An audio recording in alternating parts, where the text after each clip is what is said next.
I don't know why the idea of decentralization isn't recognized as the clear solution by more people.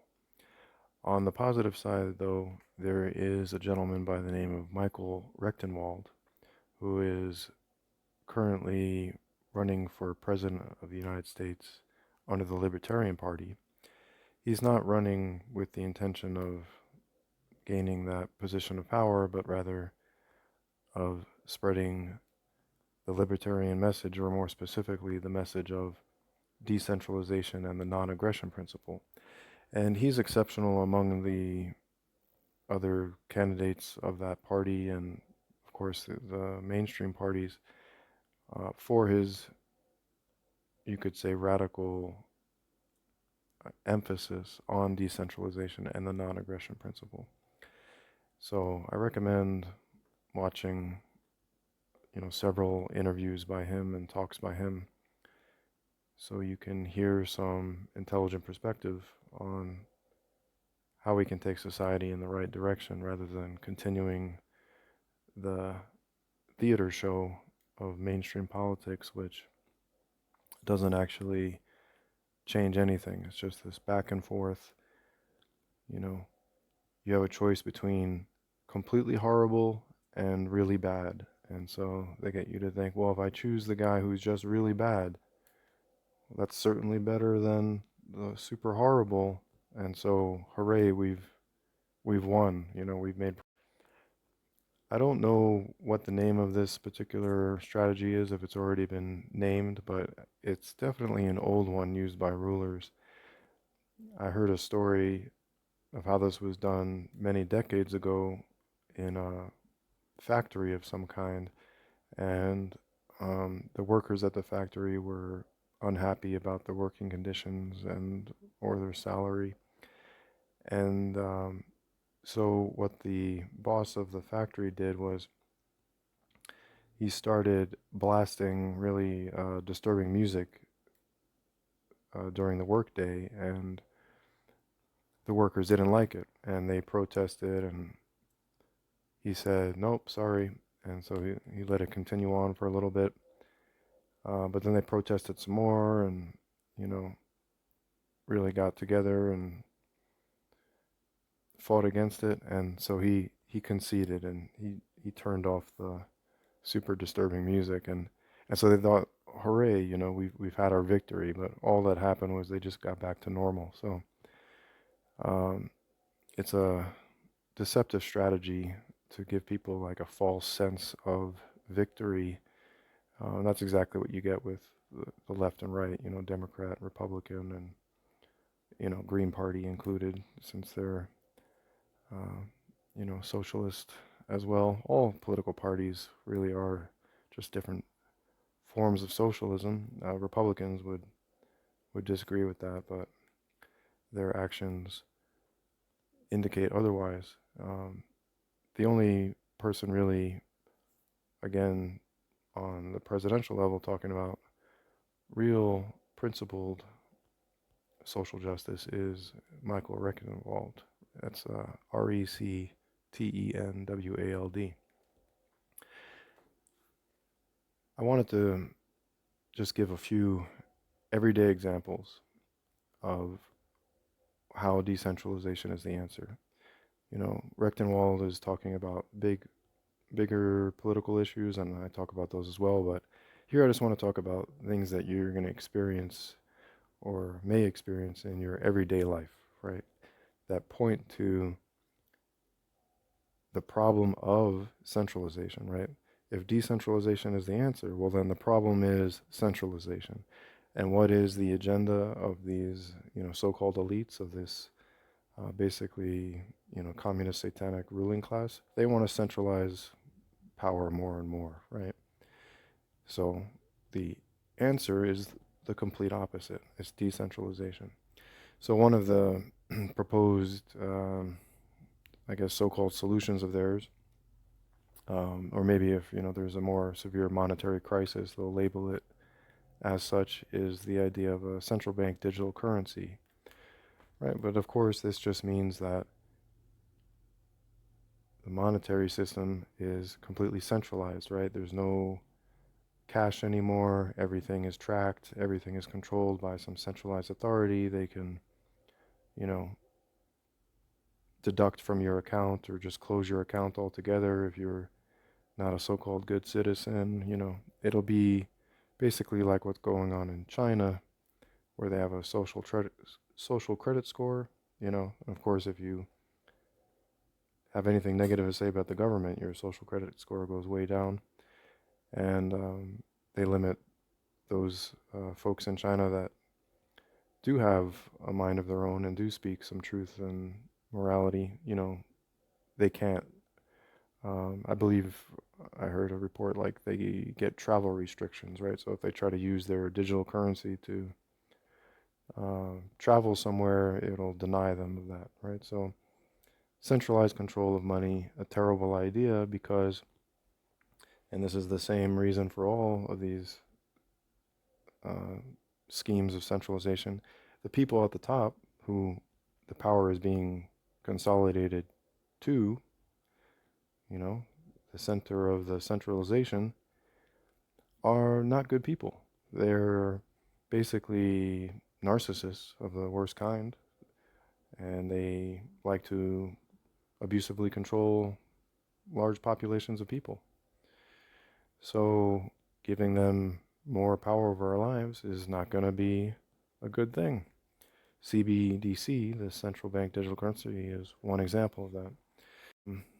Another would be the centralized control of automotives, right? Of your car, truck, van, etc. So they want it to all go electric and all be tied to the internet, and they want it to have what's called a kill switch, so that they can have remote control of your vehicle, right? They can turn it off if you don't make your tax payment or whatever, right? You're not a so-called good citizen, or just for more nefarious purposes, right? Like political prisoner type actions, right? So no longer having local control over your own vehicle, right, is not a good thing. It would be better if you were in a car or truck that ran via engine that ran on ethanol, made from ethanol is alcohol. So locally made alcohol, any community, any home actually, any homestead can make its own alcohol. So you can have these ethanol engines running that local mechanics and maybe even yourself can repair. It's under your control. You can supply the fuel. You're not dependent on electricity from a power grid or petroleum from whatever corporation or government, or foreign nation. You can create and use your own fuel, right? I heard that the diesel engine, right, the inventor, Mr. Diesel, his original intention was for it to be run on plant-based diesel that the farmers created themselves, right? Like, for example, using industrial hemp. So the farmers could use a portion of their crop to make the fuel for their tractor. So they're not dependent on any outside source. And when that outside source is some centralized, corrupt, evil power, that's a bad time. You're just setting yourself up to be played and manipulated and exploited and have your life made more disturbing. It's just obviously the better way to go. But that's the complete opposite of the trend worldwide, right? It's just this supposed inevitable transition, right, to the electric vehicles connected to a power grid that, we don't control. And the cars themselves, we can even lose control of the cars themselves because of their remote access by these so-called authorities. I mean, you probably have also experienced just dealing with software updates, whether that's on your phone or your computer or if you're at work, whatever software. I mean, it's just extremely commonplace for folks or your website, right? It's extremely common for folks to have issues with the software which they don't control. It's not an in-house operation. You don't have like a local web developer or software developer, right there in your neighborhood or your town who's made the software for you, right? It's coming from corporate, coming from higher ups, and they just put on the new software, they just download the new software automatically onto your hardware. You have no choice about it, and then you got all these difficulties, right? This is a very, very common experience. I know I'm not the only one to have observed this in the workplace. It's just a common like fact of life in the workforce nowadays. And what's the solution to that? Not having your software completely open to manipulation and tampering by some outside centralized authority. Once again, it's the same problem. So the solution is the same again. But, right, it's just taken as, well, there's nothing we can do. It's just the way it is. Well, it's not. We're just going along with accepting losing personal and, community autonomy over our own lives and, the things we use in our daily lives, like how we get to work, the vehicles we get to work, and what machines and software and technology we're using at work, right? If we keep letting all of these things be ultimately controlled by some centralized power, some ruling class, well, they're just going to keep using it to make our lives worse. I mean, you can call that a conspiracy theory, but it's just the way it goes. Power corrupts. The people at these positions of power are not making the world a better place. Every time they usurp control of what we should have control of, it goes in a bad direction for the majority of people. So another example would be in apartment complexes and housing developments where you can't even grow food like in your front yard because they have these regulations and rules. Oh, you can't have a vegetable garden, right? Because you don't have control over your own land. It's not even your own property. Even if you just have a little quarter acre, right?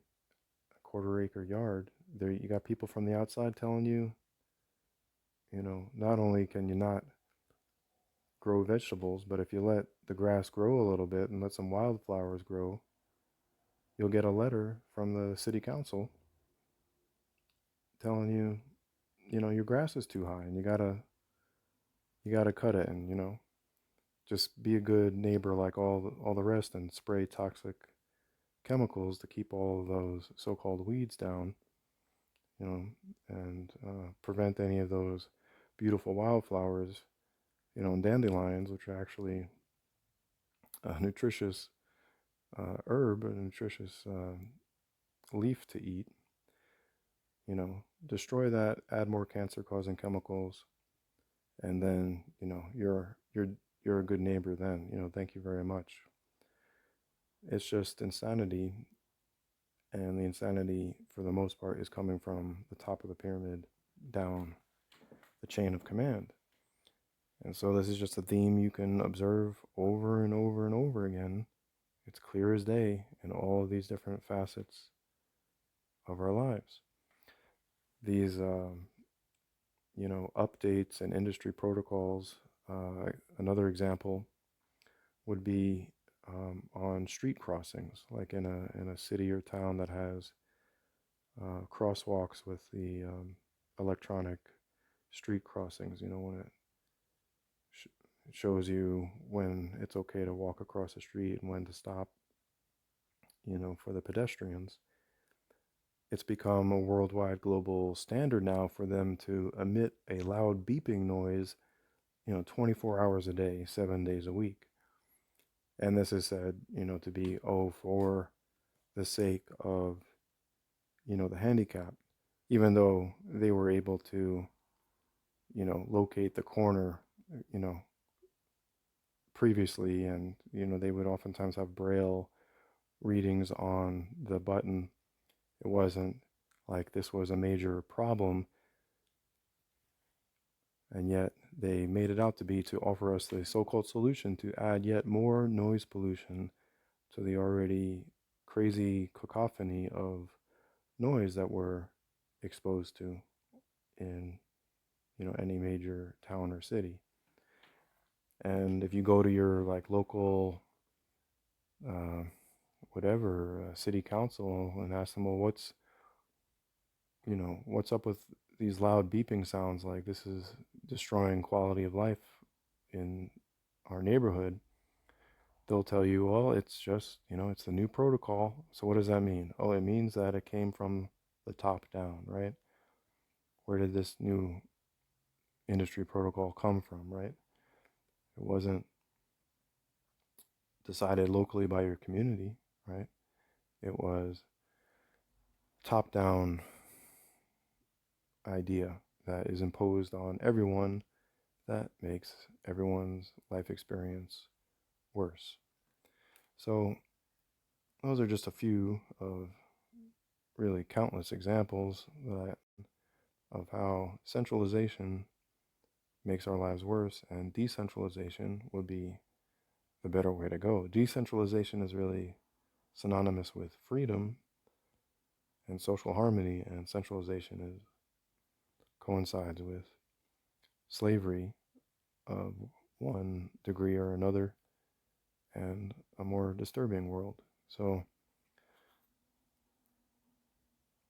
it would be good to become aware of that and spread the message, and instead of like being kind of baffled or seemingly baffled by why all of these crappy things are going on in the world, identify the source. Oh, this is from a new centralized scheme that was put in place, right? So if we get rid of that centralization scheme and regain local control, we can fix this problem rather than just letting it get progressively worse and worse and worse. And finally, of course, another huge example, kind of goes without saying, is medical mandates coming from these so-called centralized authorities, wherein just to take part in normal everyday life, like going to work or, traveling, you have to submit to injecting yourself or with whatever concoction they say is supposedly safe, or, using whatever medical device they tell you is necessary, right? So becoming enslaved and possibly injured or worse, once again, because it's a centralized power usurping control of what you and I should have control of ourselves.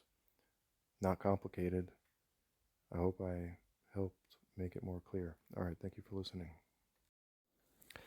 So another example would be mandates that are set in place for school, or just what is made standard in schooling. Of course, there's the indoctrination, the curriculum itself that comes from the centralized authority, and you're losing control over what your children are being taught, and, various other means of usurping control of your parenting by also introducing drugs when they say is appropriate for, whatever disorder they say your child has,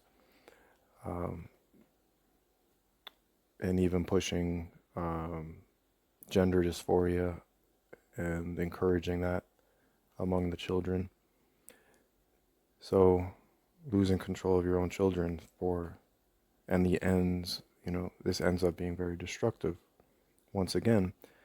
And then on the technology side, You have, the introduction of more screens to children as part of their daily life.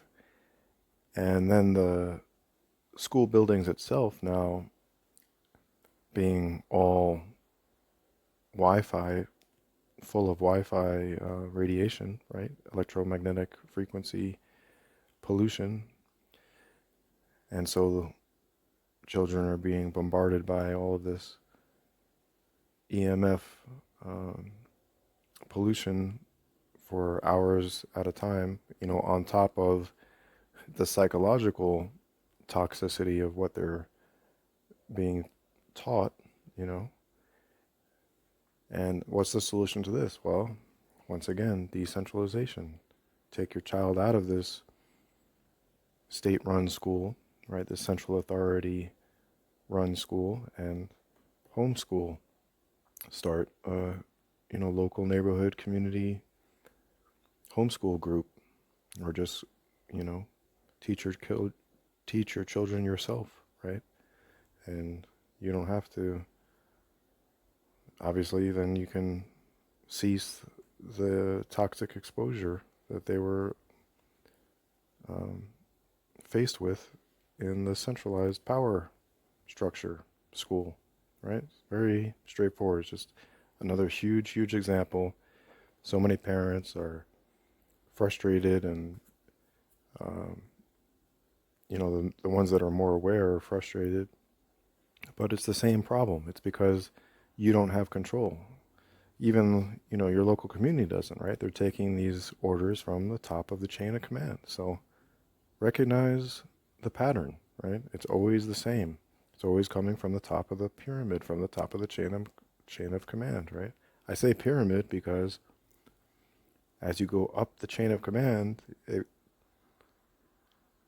you're dealing with fewer and fewer people. So that's the shape of a pyramid, right? The base is large, and it gets smaller and smaller as you get to the top, right? And that's how a few crazy people can mess up the lives of hundreds of millions of people, because they've set in place a social system that runs on a chain of command and centralized power. It's that simple. Another example would be mandatory use of cell phones and certain applications on your cell phone for the workplace, right? You used to be able to clock in with just a simple mechanical time card that wasn't connected to the internet. It's just a simple punch card device with a clock on it. Now you got to, log in to some internet application, right? And guess what that means? It means it's observable by the central authorities, right? Who have access to all of this stuff on the internet, right? So you gotta, you know, carry around this tracking device, basically, this surveillance device, just to do everyday activities, right? Just to go to work, right? You didn't used to need to carry this thing around, but now you do. Now it's normal, right? And the new generation, they just, oh, well, this is just normal. This is just the standard to carry around this technology that is controlled by centralized authorities, right? And that, of course, does those updates automatically, right? You don't know what it's updating on your phone. You don't know what information it's sending out of your phone, right? The privacy and terms and uh, the privacy terms, they're constantly changing, and fine print that um, you don't have access to, or if you do, who's going to take the time to constantly read the fine print? And even if you do read something you don't like the sound of, which is basically they're going to invade your privacy, right? That's basically the message. It's been made mandatory, right? Well, you got to do it, right? It's like you got to fill out the tax forms, right?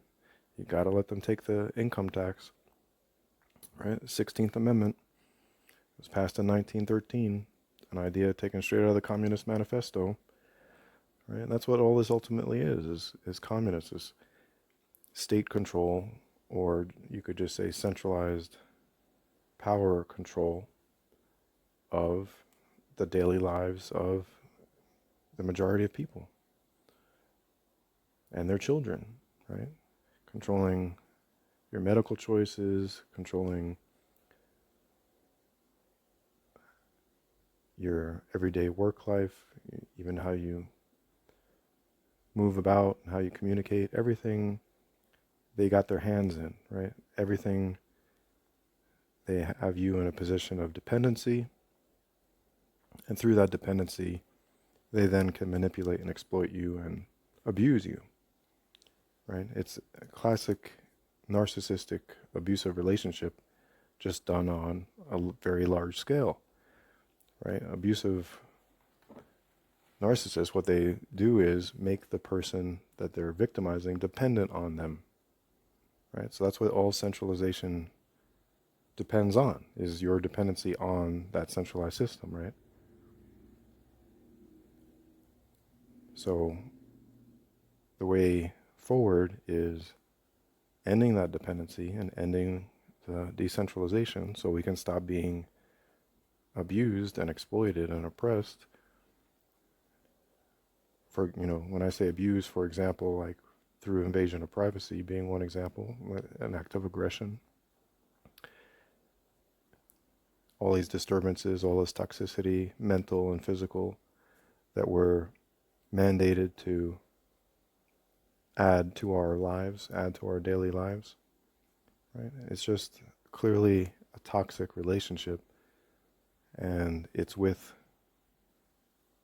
basically the people at the bottom of the pyramid caught in a toxic relation with the people at the top, right? So you have to break out of that structure of chain of command, that pyramid system altogether.